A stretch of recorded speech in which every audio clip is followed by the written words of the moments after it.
अगर आपका मन आपकी बात मानता, क्या आप चिंता पैदा करते? बस ये सरल साधना कीजिए आप सभी। अगर आप कोई दूसरा योग नहीं कर सकते तो आप इतना तो कर ही सकते हैं, है ना?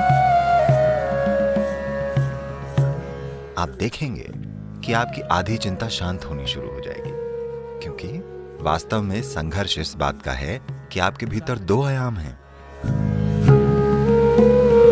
अगर आपका मन आपकी बात मानता, क्या आप चिंता पैदा करते?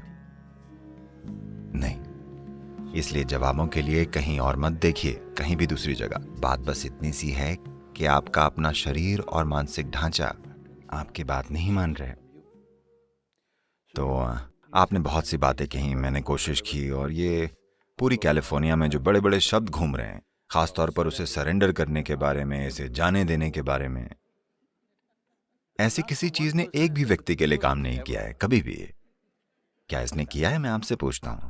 आपको चिंता है, उसे जाने देने की कोशिश कीजिए। क्या ये चली जाती है?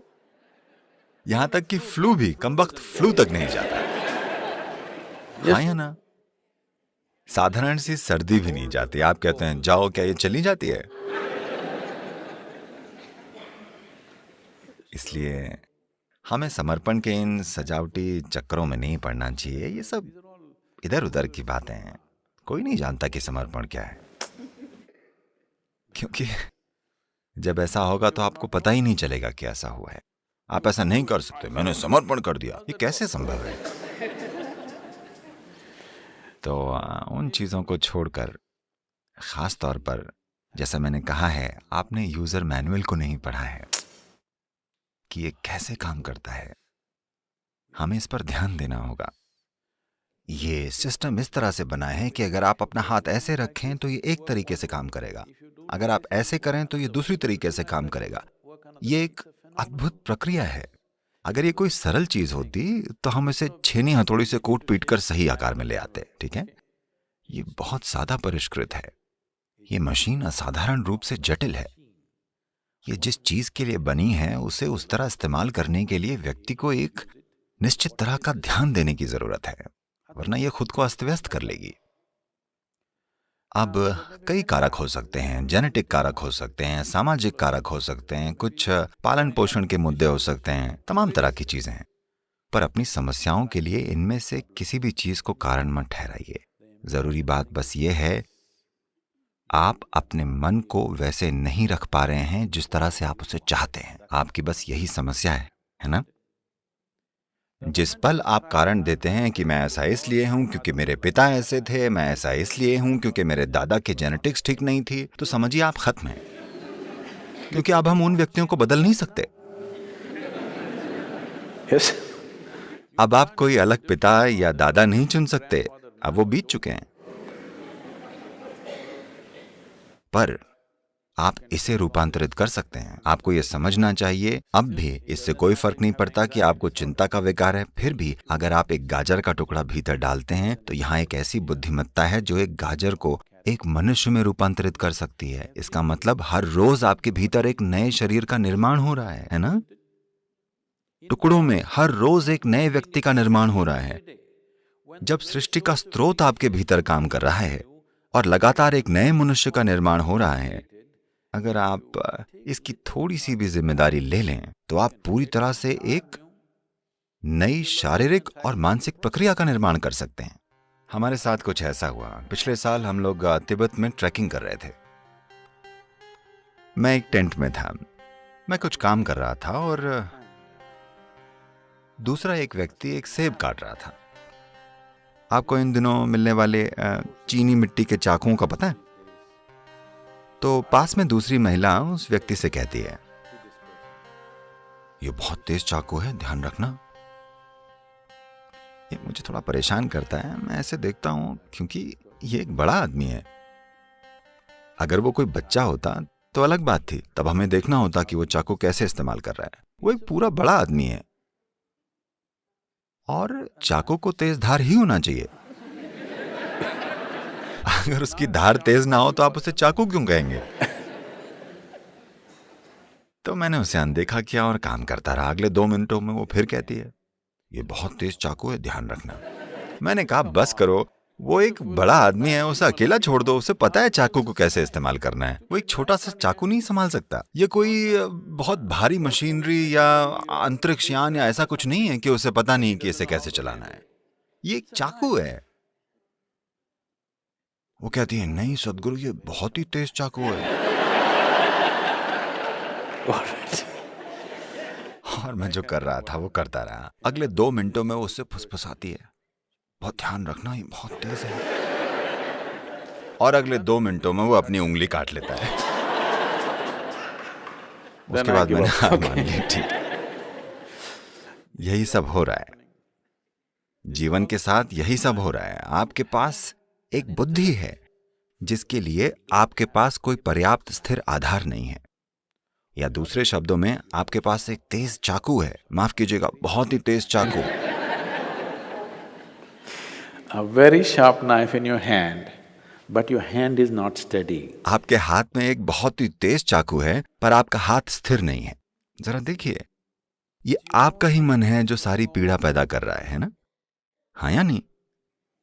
तो आपके पास है बहुत तेज चाकू है, ये जितना धारदार होगा उतना ही आप खुद को काट लेंगे। तो हमें चाकू को कुंद नहीं करना है, हमारे पास बस एक स्थिर हाथ होना चाहिए, है ना?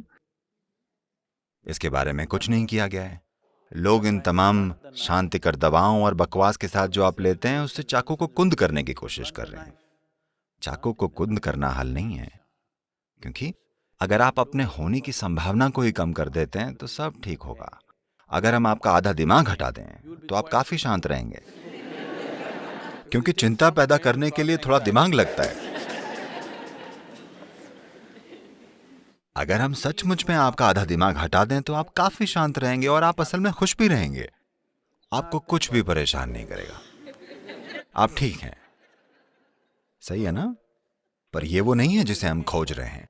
मनुष्य जो खोज रहा है वो किसी तरह असीम होना है, किसी तरह। और अगर ऐसा होना है तो आपको एक स्थिर आधार बनाना होगा।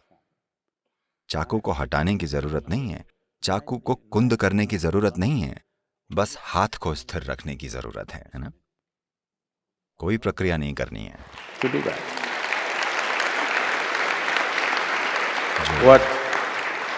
इनर इंजीनियरिंग का, योग का बस यही अर्थ है। जब मैं योग कहता हूं, कैलिफोर्निया में रहने की वजह से उन सभी असंभव मुद्राओं की कल्पना मत कीजिए। योग का अर्थ मुद्राएं नहीं है, योग का अर्थ है मिलन। ठीक है? योग का शाब्दिक अर्थ है मिलन। ये मिलन का पहला रूप है।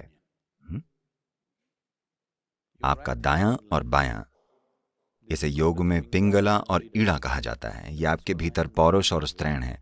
इन्हें बस एक साथ कर दें। आप बस ये सरल साधना कीजिए। अगर आप दूसरा कोई योग नहीं कर सकते तो इतना तो कर ही सकते हैं ना? आप ऐसा कीजिए जो आपके जीवन से संबंधित हो। ये चढ़ता हुआ सूरज हो सकता है। सूरज ऊपर आ रहा है। सूरज के ऊपर आए बिना इस ग्रह पर आपका अस्तित्व ही नहीं होता है ना? आपके भीतर जीवन की गर्माहट सिर्फ इसलिए है क्योंकि सूरज ऊपर आता है।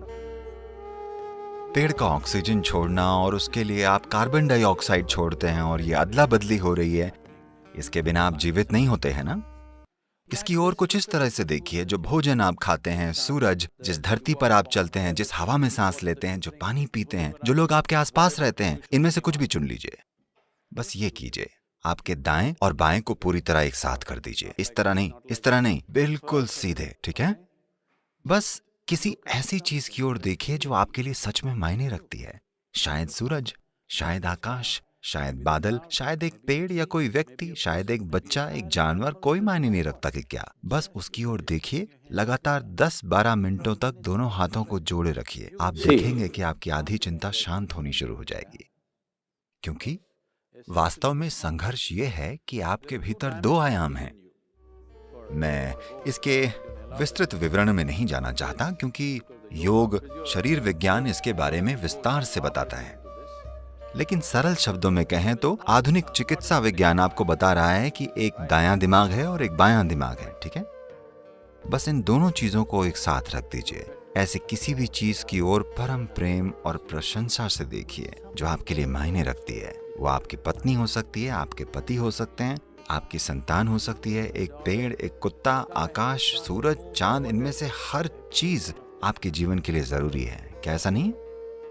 हाँ, आप इनमें से जिस भी चीज के साथ जुड़ाव महसूस करते हैं, इन दोनों चीजों को एक साथ रखते हुए उनकी ओर परम मधुरता से देखिए, ये पहचानते हुए कि वे आपके लिए कितने जरूरी हैं। कई चीजें बदल जाएंगी।